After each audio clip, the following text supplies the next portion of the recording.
Hey guys, welcome back to another podcast. Um, it's been a while.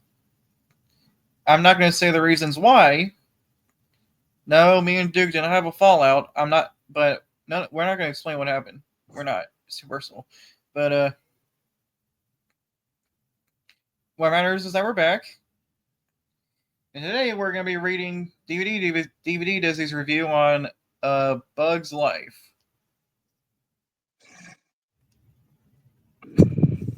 Well, this should be interesting since you all know that A Bug's Life is Jack's least favorite film in the classic era because of one reason, and you all know exactly why.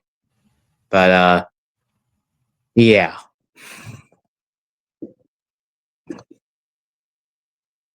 This should be interesting anyway.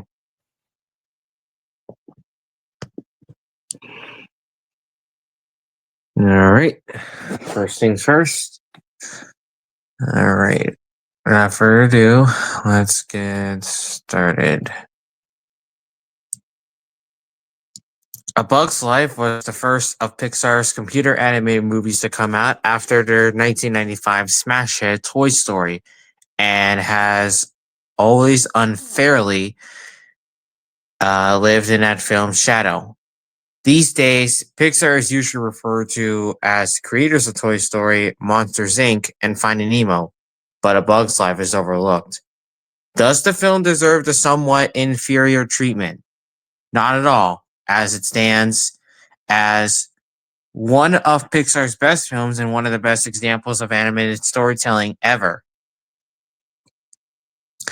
The epic plot of pint-sized proportions begins in a large ant colony on an enormous island in the middle of nowhere. Each year, a ruthless band of grasshoppers led by the despicable Hopper show up and force the colony to break their backs, scattering extra food for them. Right around the time when the grasshoppers are set to make their annual return, an inventive worker ant named Flick, who has big ideas for such a small brain, gets the idea to travel off the island in search for warrior bugs to bring back and fight the apprehensive grasshoppers.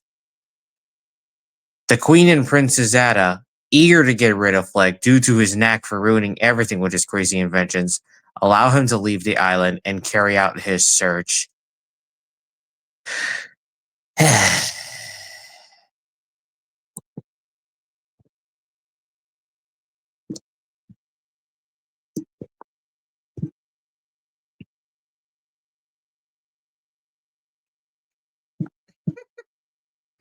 Oh my god. Yeah.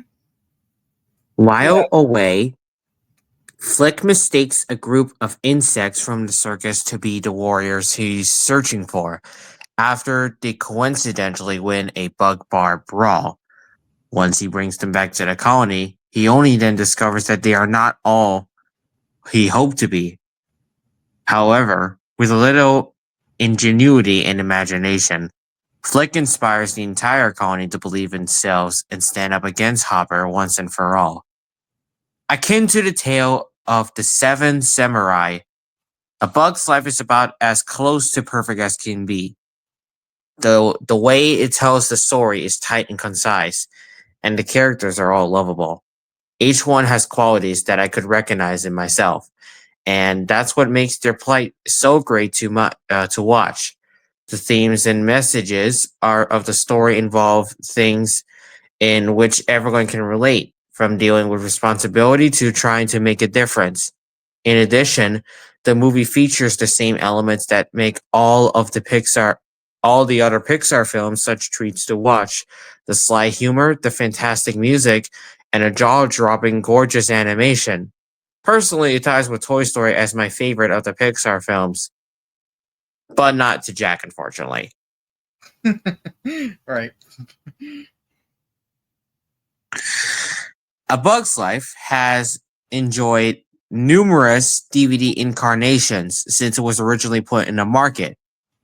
It was first released on DVD on April 20th, 1999, heralded as the world's first DVD created directly from the digital source.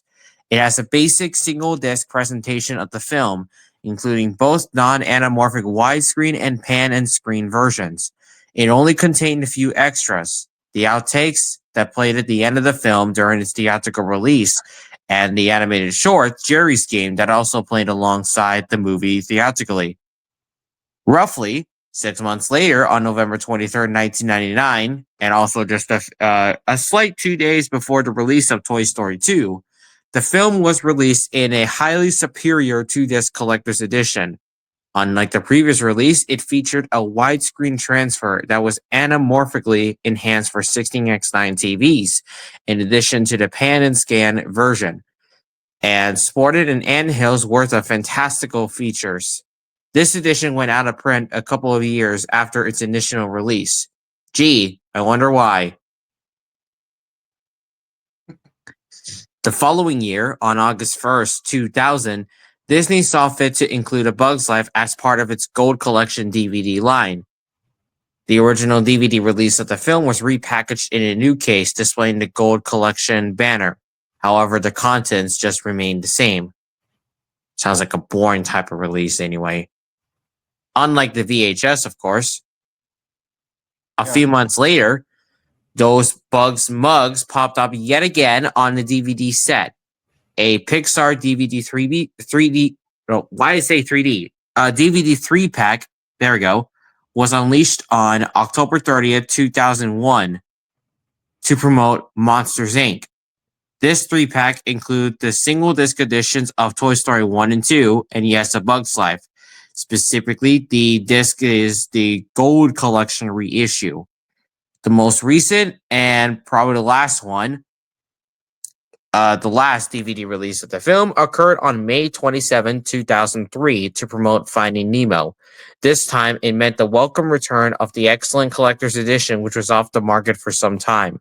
The 2-disc set was given new packaging and a lower list price than the original CE. The most notable update was the addition of 2 new set-top games and a promo for Finding Nemo. This review covers the 2003 release of the collector's edition. Well, this should be interesting. Disc 1 of the film, or the DVD, gives the viewer 2 choices of in viewing presentation. The original widescreen aspect ratio of 2.35 anamorphic enhanced or 1.331 aspect ratio specifically reframed for standard televisions. For those turned off by pan and scan jobs like me, the 1.33 version isn't as bad as you might presume. Instead of cropping the original ratio to fit square TVs, Pixar has reframed most of the shots to make sure the viewer doesn't lose too much visual information. This is a good idea, but I still prefer the original ratio, as I suspect most fans of the movie would. The image quality on both transfers is absolutely stunning. As with Pixar's other DVD titles, A Bug's Life has been brought to the disc with no celluloid middleman, resulting in an incredibly clear and colorful display of the film. And since most of it takes place outdoors, there is so much incredible detail to notice throughout. I've caught something new every time I watched it. This is DVD technology at its best. The Dolby Digital 5.1 track is equally as impressive. As I just said, this is an outdoor movie, and the many sounds of nature from a bug's perspective fill the front speakers as well as the surrounds. Since it's a rather recent movie, the high quality of the sound is expected, sounding it very natural and well balanced. In relation to the video and audio, a few bonuses are included. There's a 2.0 music-only track only on the widescreen version, and a 5.1 effects-only track available only on a 1.33 version. There's also a THX optimizer, which helps the viewer calibrate his/or her home theater system. And once you press play, we are definitely introduced to text, which is something I really thought we never seen, unlike the Gold Collection in the 1999 release. while the VHSs does.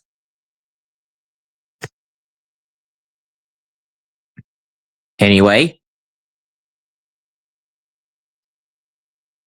the only other features on disc 1 is an audio commentary with director John Lasseter, co-director and co-writer Andrew Stanton, who would later then direct WALL-E and Finding Nemo, and supervising film editor Lee Unkrich, who later then would be known to direct Toy Story 3 and Coco. The track is quite scene specific, with the participants touching on every aspect of the production throughout. As usual with Pixar discs, the commentary never becomes dry and is always fun to listen to.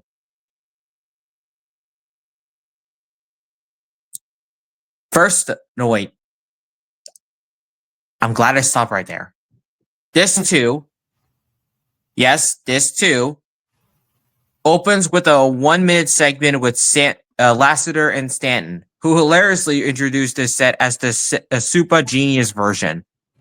Lasseter explains how over 4 years of production, Pixar saved tons of stuff to put on this DVD, only heightening the anticipation for what you're about to explore.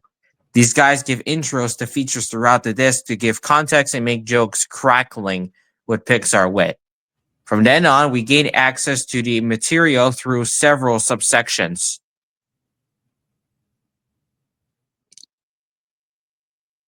It's like Monsters Inc., where you just get one disc, you just get one full, either an option to watch the movie in full or widescreen. And then disc 2 is just the bonus features. Might be a bootleg of this. No, wait. Why did I say bootleg? Because you're not pirating it or doing anti-piracy of it. Oh, never mind. All right. First up is the uproarious Fleabee reel. As Lasseter explains in his intro, Disney wanted an update on the project, then known simply as Bugs. They decided to have some fun with it by shooting a brief video tour of Pixar in the style of a 50s educational short. A puppet mosquito named Fleabee guides us to the various departments working on the film before slamming into a car windshield. The entire thing features very funny voiceovers and had me laughing till my socks came off. Okay. Even though I never really cared to the bonus features that much. The story and editorial section offers supplements related to the construction of the film's plot in its early stages. The original treatment from 1995 can be read along with accompanying concept art. Storyboard pitch shows that what the job is like for a storyboard artist through actual storyboards in a rather fun fashion.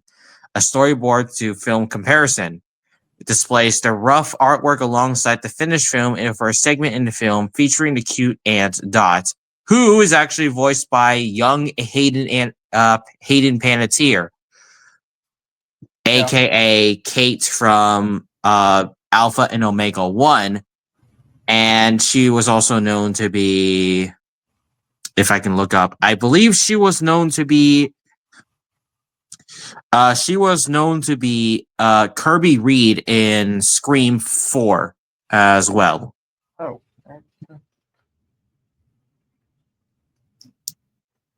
But yeah. But anyways, Abandoned Sequences is a subsection with 2 deleted concepts. An alternate opening of the movie original museum opening, and the extended version of the circus scene in P.T.'s office. Gee, I wonder what that is. Maybe it's just an animatic or just an unfinished animation. I don't know. Next, research features amazing real-life footage of A Bug's World taken from a tiny camera. The narration from Lasseter and Stanton, it is described how the footage was used as a reference for the animation and how the artist tried to incorporate the look of the world in their art. The last subsection in this area is design, consisting mainly of still galleries. Under the character section, we get numerous frames for all the individual characters, indexed under the respective groups they belong to. The colony, the grasshopper, the Grasshopper Gang, Grasshooper, kind of spelled wrong, Grasshopper Gang, the circus, and miscellaneous characters. We get more artwork in the location section devoted to pictures of Ant Island, the city, the circus tent and wagon, and Hopper's hideout in concept art and color scripts. There's a trove of stills for generic artwork, which are used to help define the look of scenes throughout the film. Altogether, I counted over 500 stills in this robust digital portfolio. Production. Behind the scenes of A Bug's Life is a quick fluff piece made at the time of the original release that glosses over the making of the film using EBK interviews with the filmmakers. Voice casting interviews several participants of the cast and doesn't differ much from the first in promotional nature, though it's slightly more interesting. Returning to the more straightforward presentation of the last section, Early Test presents animation done near the beginning of the film's production to establish lighting and the look and movement of the characters. Lastly, an interactive progression demonstration covers the many stages a scene will go through before it is completed. With introductions from key participants of each stage, the viewer can watch the flaming death sequence in story reel, layout, animation, and shading / lighting form. Oh, gee. Flaming death. Literally. Each stage can be viewed separately, or while watching it, you can toggle between each with the angle button on your remote control.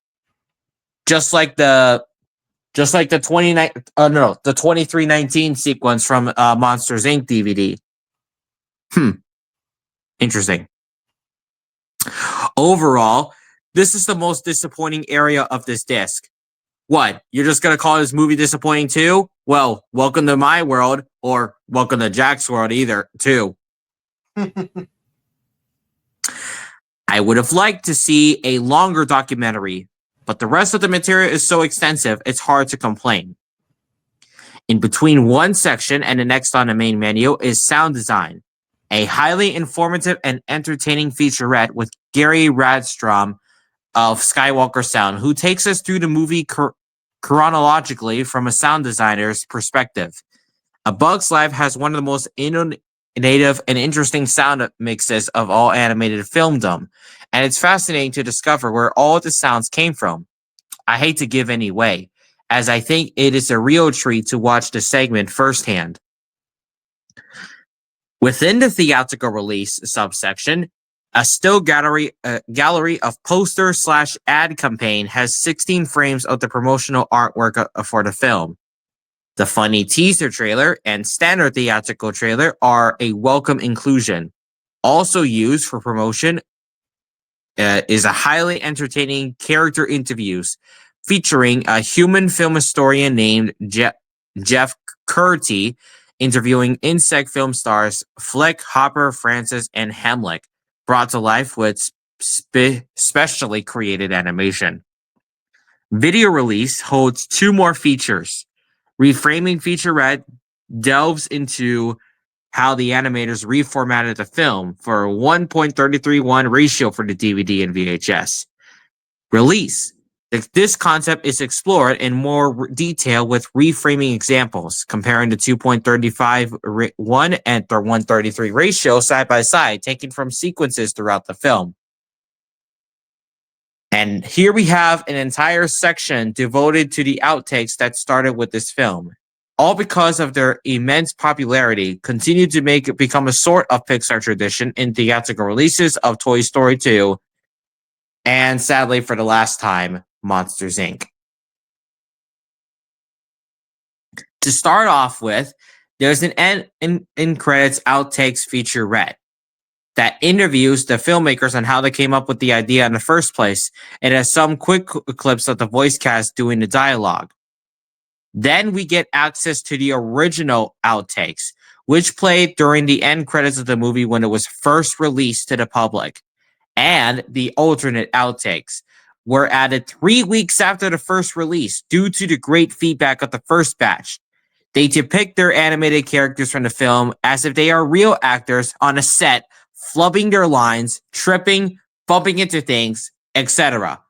Unlike most bloopers for live-action movies, these are likely to make you bust a laugh, with the funniest one involving Hopper trying to be intimidating and Princess Ada laughing uncontrollably.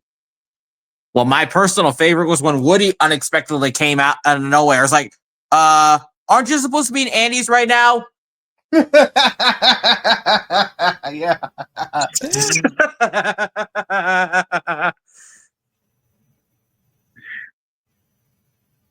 And yes, for those who may not know, Jack just prefers the bloopers a lot more throughout the film anyway.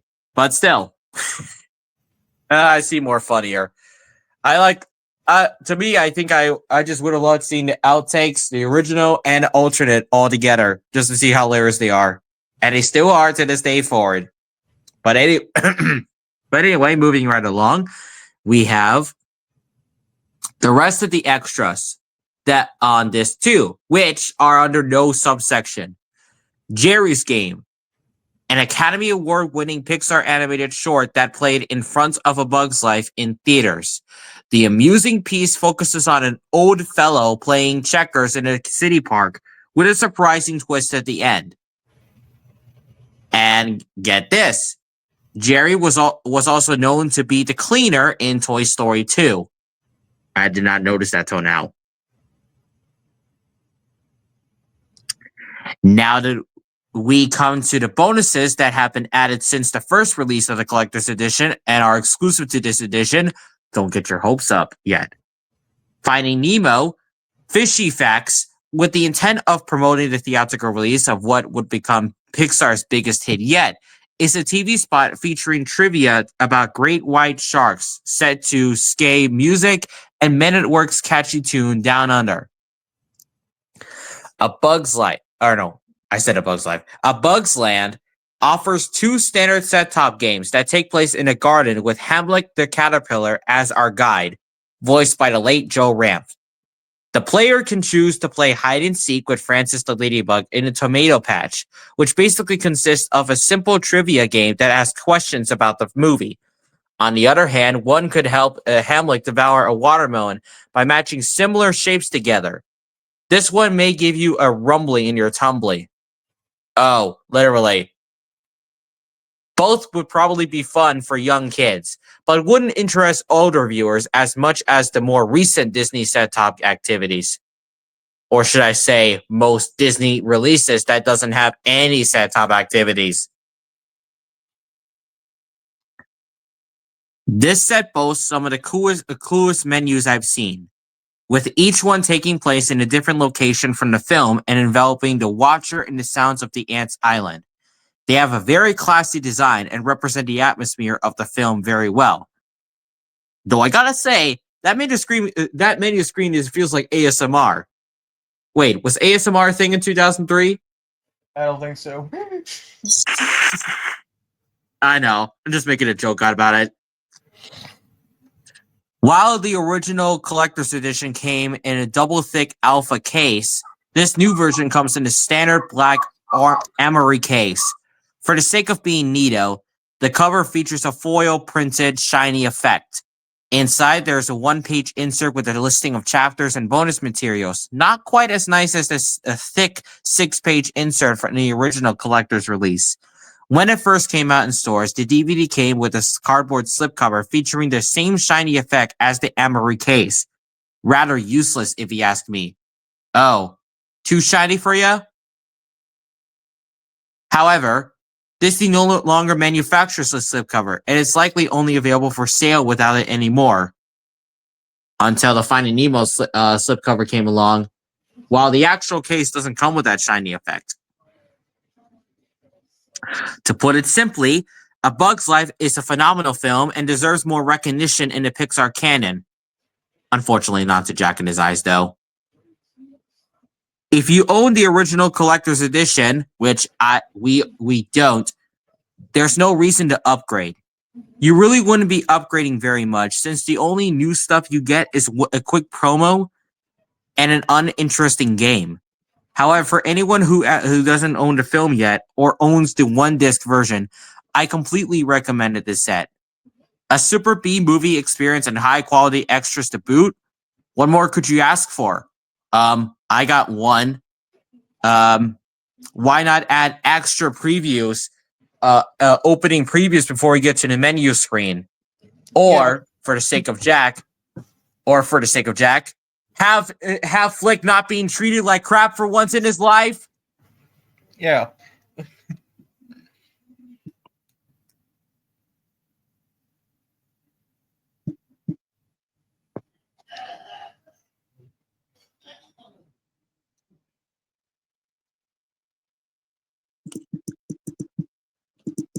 Well, guys, that's it for this. That is short. Okay. Most collector's edition DVDs from Pixar. All reviews by Jack Seeley are kind of short. From the way I see it, they are. Unlike those by Luke Bonanno, whatever his last name is, where his reviews are quite long. Yeah. Anyway, that's our review. That's our reading the review of the Finding Nemo. I mean, A Bug's Life DVD. Sorry. The next time we come on here, we're gonna do one of two options. We're either gonna read my updated review of, my re-review of the Finding Nemo 2 DVD because I wasn't satisfied with the last one, and or we can reread the Toy Story, review on DVD to Z because Duke skips the video and audio on there. Yeah, because if for some reason the DVD Disney website just didn't load that for me. Maybe just didn't take a while. Maybe just didn't take a while. But I think it's probably going to once we do it again. Right. Anyway, so we'll see you all next time, guys.